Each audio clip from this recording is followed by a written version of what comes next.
¿Qué pasaría si te dijera que en la última cena no hubo ni pan blanco, ni vino tinto, ni siquiera una mesa como la que pintó Da Vinci? Lo que realmente se comió esa noche va a cambiar por completo lo que crees saber sobre la cena más famosa de la historia. La imagen está grabada a fuego en la mente colectiva desde hace siglos. Jesús en el centro de una larga mesa, los 12 apóstoles a su lado, alineados como actores en escena, bajo una luz casi teatral. Copas de vino, platos dispuestos con simetría, rostros tensos, miradas cruzadas. El instante suspendido en el tiempo en el que Jesús anuncia que uno de ellos lo traicionará. Un momento que ha sido pintado, recreado y reinterpretado miles de veces, pero que, para la mayoría, tiene un rostro inconfundible, el de Leonardo da Vinci.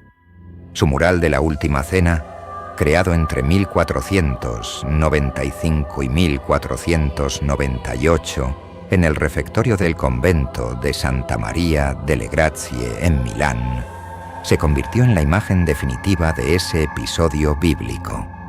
Pero lo que muchos no saben es que esa pintura no es un reflejo fiel de lo que ocurrió aquella noche, sino una visión renacentista, profundamente estilizada, casi idealizada, del evento más íntimo en la vida de Jesús.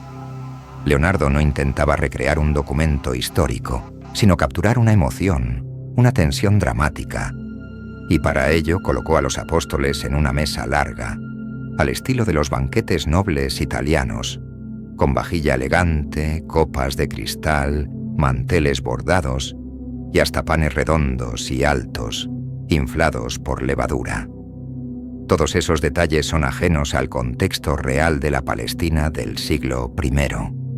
Jesús y sus discípulos no se habrían sentado así. En aquella época, la costumbre era comer reclinados en el suelo, alrededor de una mesa baja, en grupos pequeños, muchas veces usando las manos, sin cubiertos ni lujos. La vajilla era de barro simple, las copas eran rústicas y el vino se mezclaba con agua. Nada de elegancia florentina, nada de simetría pictórica. Entonces, una vez se desmonta la imagen artística, queda una gran incógnita. ¿Qué comió Jesús realmente aquella noche? ¿Una comida de despedida? ¿Había carne? ¿Pescado? ¿Solo pan? ¿Y qué significaba cada elemento sobre la mesa? Para acercarnos a esa respuesta, hay que viajar, mental y emocionalmente, 2000 años atrás, a una ciudad sagrada y tensa, Jerusalén, bajo ocupación romana. Una ciudad donde la espiritualidad estaba en cada rincón, pero también la vigilancia militar, donde los judíos se preparaban para celebrar la Pascua, el Pesaj, mientras el imperio sospechaba de cada reunión como una posible insurrección. Era una ciudad fragmentada, los poderosos religiosos aliados a Roma, los revolucionarios en las calles, los peregrinos abarrotando el templo. Y en medio de todo, un rabino itinerante llamado Jesús, que había desafiado la autoridad, que hablaba de amor y justicia, y que ahora se reunía por última vez con sus seguidores. Lo que comieron esa noche, lo que dijeron y cómo se sentaron, no fue solo una cena. Fue un acto profundamente simbólico, cargado de tensión, fe y destino. Y es aquí, justo en ese momento de la historia, cuando el arte se disuelve y el pasado emerge, donde comienza la verdadera exploración. La última cena, según relatan los evangelios, tuvo lugar durante la celebración del Pesaj, o Pascua judía. Pero no era simplemente una cena familiar, era una liturgia sagrada, un acto profundamente simbólico que conmemoraba la noche en la que el pueblo hebreo fue liberado de la esclavitud en Egipto. Una tradición milenaria que recordaba el momento en que, según el relato del Éxodo, Dios pasó por alto las casas de los israelitas marcadas con sangre de cordero, salvándolas de la 10ª plaga. De ahí su nombre, Pesaj, que significa precisamente eso, pasar por alto. Celebrar esta cena implicaba no solo comer, sino revivir. Recordar con todos los sentidos. Cada alimento, cada gesto, cada oración tenía un significado. Y el ritual, llamado Seder, estaba meticulosamente estructurado. En la mesa debía haber al menos 3 elementos esenciales. Pan ácimo, sin levadura, conocido como matzá. Su textura plana recordaba la prisa con la que los hebreos abandonaron Egipto, sin tiempo para fermentar el pan. Hierbas amargas, como el rábano picante o la lechuga silvestre, símbolo del sufrimiento y la amargura de la esclavitud. Y por supuesto, el Cordero Pascual, sacrificado ritualmente en el Templo de Jerusalén, comido en comunidad como emblema de la redención divina. Pero aquí es donde todo se empieza a desviar de lo que se espera. Cuando abrimos los evangelios y leemos los relatos de aquella noche, el Cordero no aparece, ni una sola línea lo menciona. No hay referencia a su preparación, su bendición, ni su consumo. Lo que sí se repite en todos los textos es esto: el pan y el vino. 2 elementos, 2 gestos. Jesús toma el pan, lo parte y dice: «Este es mi cuerpo». Toma el cáliz, lo bendice y dice: «Esta es mi sangre». Pero, ¿y el Cordero? ¿Fue un olvido de los autores? ¿Una elección intencional? ¿O acaso una señal de que esa cena no fue realmente un seder tradicional? Aquí es donde los expertos comienzan a dividirse. Algunos afirman que Jesús y sus discípulos adelantaron la cena. La celebraron una noche antes de la Pascua oficial. Quizá porque sabían que esa sería su última.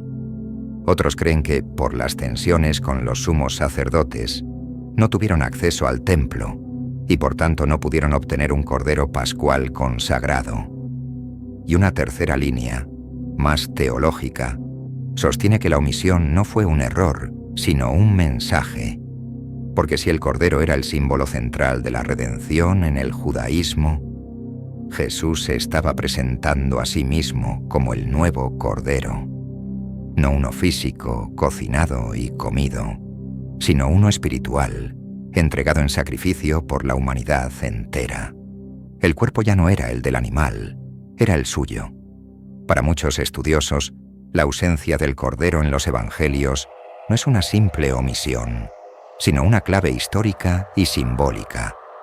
Algunos sugieren que Jesús y sus discípulos no celebraron el Seder tradicional, sino una comida especial la noche anterior a la Pascua, quizás en previsión de lo que venía. Recordemos, Jesús ya sabía que sería entregado. El tiempo apremiaba. Otros investigadores apuntan a razones prácticas. Las tensiones con las autoridades religiosas del templo eran tan altas que el grupo de Jesús no pudo obtener un cordero sacrificado ritualmente, algo indispensable para el Seder ortodoxo. Sin ese elemento clave, la cena dejó de ser un ritual tradicional y se convirtió en algo completamente distinto. Y luego está la interpretación más teológica y para muchos la más poderosa. La ausencia del cordero no fue un accidente, sino un gesto deliberado. Una declaración silenciosa pero monumental. Porque si el cordero era el símbolo central del Pesaj, el emblema del sacrificio que salvaba al pueblo elegido, entonces Jesús, al tomar el pan y el vino y darles un nuevo significado, se estaba presentando a sí mismo como ese cordero. El sacrificio ya no sería un animal, el sacrificio sería Él. Esa cena no fue solo una comida de despedida, fue el nacimiento de un nuevo pacto, un cambio de paradigma espiritual, la transición de un rito ancestral hacia una alianza nueva y personal.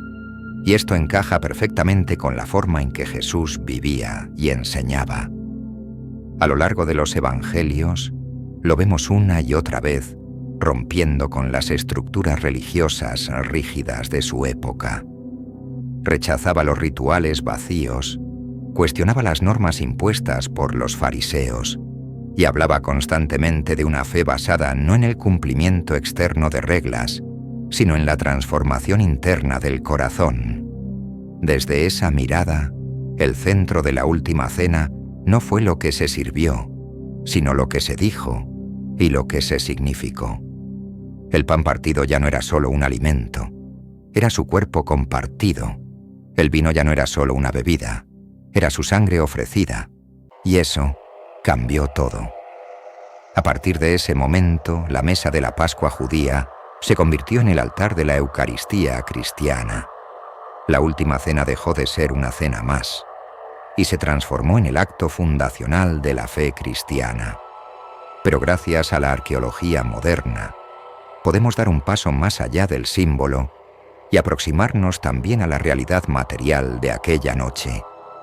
Durante décadas, arqueólogos han escarbado en los suelos de Galilea, Jerusalén y otras regiones del antiguo Israel, reconstruyendo, fragmento a fragmento, la vida cotidiana de los judíos del siglo I. Entre los descubrimientos más reveladores no están coronas ni tesoros, sino platos simples, vasijas quebradas, jarras sin decorar. Los hogares de la época, especialmente en comunidades rurales, no usaban vajilla lujosa ni copas talladas. Lo que predominaba eran recipientes de barro sin esmaltar, cocidos a fuego bajo, toscos pero funcionales. Una mesa sencilla, sin cubiertos metálicos, donde se comía con las manos o con pan usado como cuchara. Y junto a esas piezas también se han encontrado residuos orgánicos, restos de alimentos que nos hablan de una cocina sencilla, pero llena de simbolismo. ¿Qué se comía en esas casas? Pan ácimo, delgado y sin levadura, similar a una tortilla o una galleta seca. Olivas negras y verdes conservadas en salmuera, lentejas cocidas, uno de los pilares de la alimentación en Oriente Medio. Dátiles dulces, frutos secos, higos y una suerte de salsa agria de vinagre con especias, similar al hoy llamado garum o al vinagre de vino. Y sí, en algunas zonas también se comía pescado seco y salado, sobre todo en comunidades cercanas al mar de Galilea, donde Jesús vivió gran parte de su vida. Nada de asados abundantes, ni mesas rebosantes de carnes nobles, como nos han hecho imaginar las pinturas del Renacimiento. Lo más probable es que aquella última cena fuera una comida humilde, íntima, llena de tensión y profundamente cargada de significado. Y el vino, por cierto, tampoco era como el que bebemos hoy. No era oscuro, espeso o afrutado. En el mundo judío del siglo I, el vino se mezclaba con agua, como señal de moderación y pureza. Beberlo sin diluir era visto como un acto vulgar. Así que olvida las copas altas y brillantes. Lo más probable es que bebieran de pequeños recipientes opacos, tal vez de arcilla, pasando el vino en un cuenco común, y justo cuando creemos tener una idea clara de lo que ocurrió, llega uno de los giros más inesperados. Algunos historiadores proponen que Jesús, influido por corrientes espirituales como la de los esenios, una secta judía austera, pacifista y devota que vivía en el desierto de Qumrán, pudo haber seguido una dieta más estricta, quizás incluso vegetariana. Los esenios rechazaban los sacrificios animales y promovían la pureza del cuerpo y del espíritu. ¿Pudo Jesús adoptar algunas de estas prácticas y reflejarlas en su última cena? Aquí es donde el arte vuelve a entrelazarse con la historia. Y aparece el nombre de Leonardo da Vinci.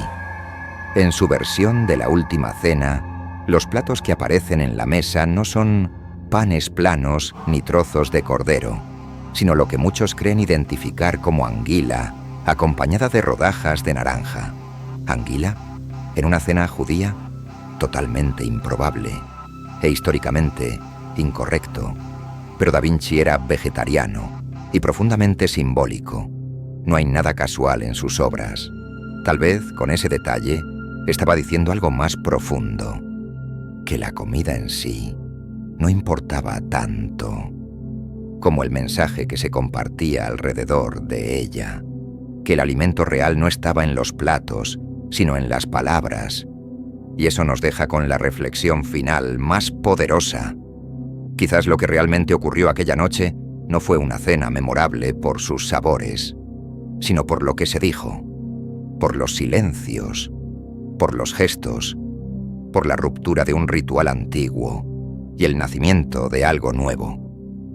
La última cena no fue un banquete, fue un manifiesto. Y tal vez por eso, 2000 años después, seguimos preguntándonos no solo qué se comió, sino por qué esa cena cambió el curso de la historia. ¿Y tú qué piensas? ¿Fue la última cena un ritual fiel a la tradición o un acto de ruptura que marcó el comienzo de algo completamente nuevo? Déjamelo en los comentarios. Me encanta leerte, debatir y descubrir nuevas perspectivas juntos. Y si este tipo de historias te atrapan tanto como a mí, suscríbete y activa la campana, porque cada semana exploramos los misterios del pasado que aún hoy nos hacen temblar. Nos vemos en el próximo capítulo. Hasta entonces, mantente curioso.